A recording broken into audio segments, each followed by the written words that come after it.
Shalom. My name is Yehonatan Ben Devoy. Welcome to my YouTube channel. In the last previous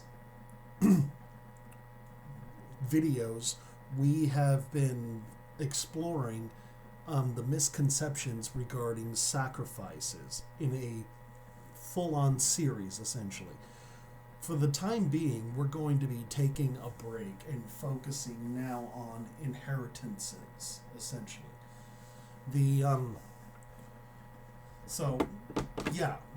For the time being, we're just going to be focused on inheritances. Here's what the deal is behind an inheritance. In Genesis chapter 15,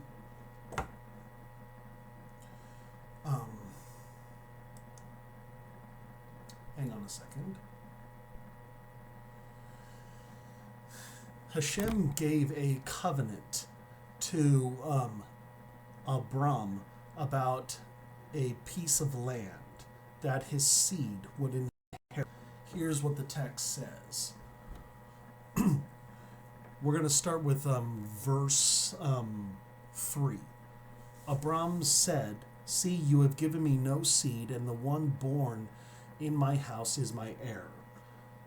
And see, the word of Hashem came unto him, saying, this one is not your heir, but the one who comes forth from your body is your heir.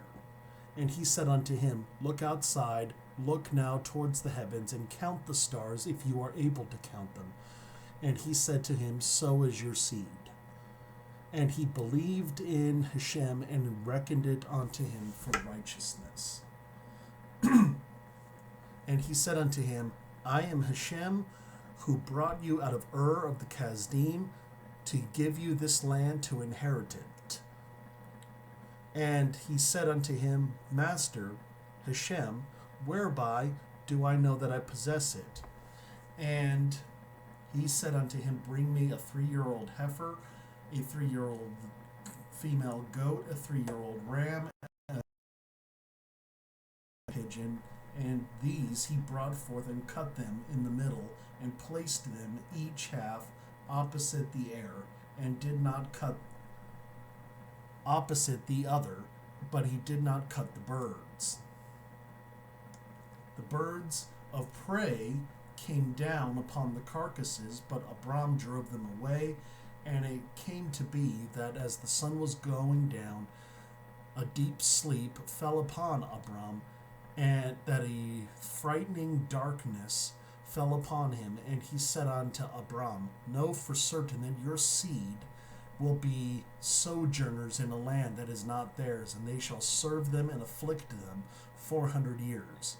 But the nation whom they serve I am going to judge, and afterwards they shall come out with great possessions. And now, as for you, you are going to your fathers in peace, and be buried at a good old age. Then in the 4th generation they shall return here, for the crookedness or the iniquity of the Amorites is not yet complete. And it shall come to pass, when the sun was going down and it was dark, there was a smoking oven and a burning torch passing through between these pieces. And on the same day Hashem made a covenant with Abram, saying, I have given this land to your seed from the river Egypt to the great river Euphrates. Anyways, to illustrate the point here, to illustrate what's going on here, Hashem gave a covenant to Abram, that his seed, or rather his genetic descendants, will basically inherit a piece of land. What is the terms of this? What is the barriers of this land? It goes from the great river Egypt to the river Euphrates. Essentially, it's going from Egypt to Babylon, essentially. That's where the great river Euphrates is. Now, if you read further on in Ezekiel or whatever, in chapters 40 through 48, the that is the piece of the chunk of land, essentially, that the temple is going to be built on, or the city of the New Jerusalem is going to be built upon. So that is the nature by which Hashem is giving this piece of land for an inheritance. Essentially, this covenant promise has not been fulfilled just yet, but it will be in the Messianic age.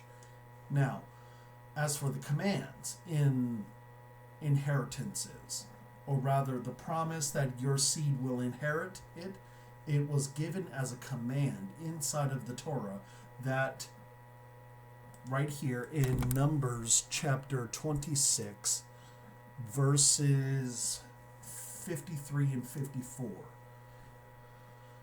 The land shall be divided to these as an inheritance according to the number of names.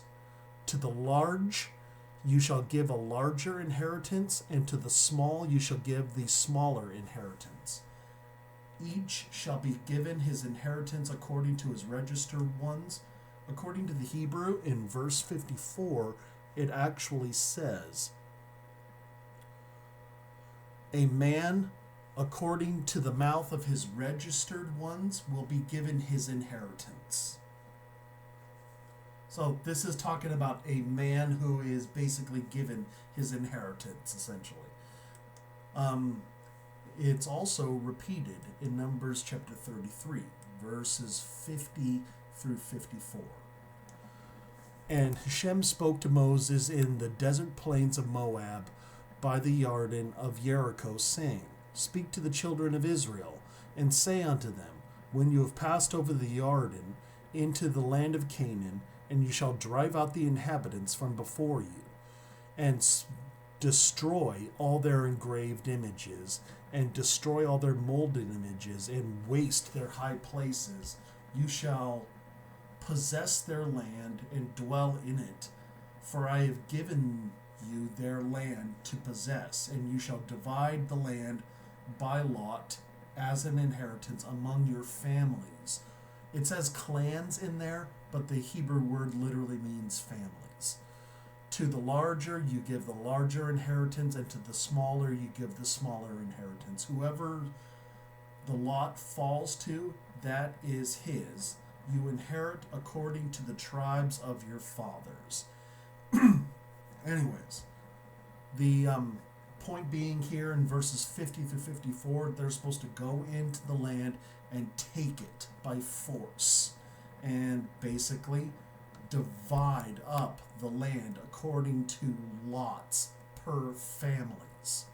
Now, how do I know that these pieces of these families are given what was it called? Inheritance portions? Well, let me illustrate it. What was it called? It's right here in what was it called? Leviticus chapter 25, verses 25 through 10 through 11. You shall set the 50th year apart and proclaim a release to all the inhabitants. It is a yovel to you, and each one shall return to his possession, or the Hebrew word that it uses is basically an achuzoto, which is basically a seized thing, especially that of land, essentially, an acquisition of land. And you shall return every man to his family. A jubilee shall be it unto you, and you shall not sow, neither reap that which is grown of itself, neither shall the grapes in it of the vine be undressed. Essentially, right here, when if you sell your piece of land or whatever, or whatever the case may be, or if you sell a field or whatever, you're supposed to get it back in the 50th year. Every 50 years, essentially. So, That's the illustration that it's trying to paint here. So, even more so, let's continue forward in Deuteronomy chapter 25. If brethren dwell together, and one of them dies, the wife of the dead shall not marry a foreigner. Her husband's brother shall go in unto her, basically have sex with her, and take her as his wife and perform yibum, the duty of a husband's brother unto her. And it shall be that the firstborn that she bears shall succeed in the name of the brother which is dead, so that a name is not put out of Israel. Basically, the illustration that it's painting here is that men establish the names according to the men establish the names, essentially, as it's stated here in Numbers chapter 26, verse 53. According to the number of names, ye shall divide the land by lot. According to the number of names, men establish the names for the inheritance. Actually, for inheritance portions. And the Hebrew that it uses here illustrates the notion that the land is divided per lot, per name, i.e. male, what is it called? Male inheritance, essentially. And basically, as a result, what happens is women, as a result, marry a man and basically produce children for the heir, because this is what happens when you're dealing with ancestral inheritances. That's what the commands are trying to illustrate here.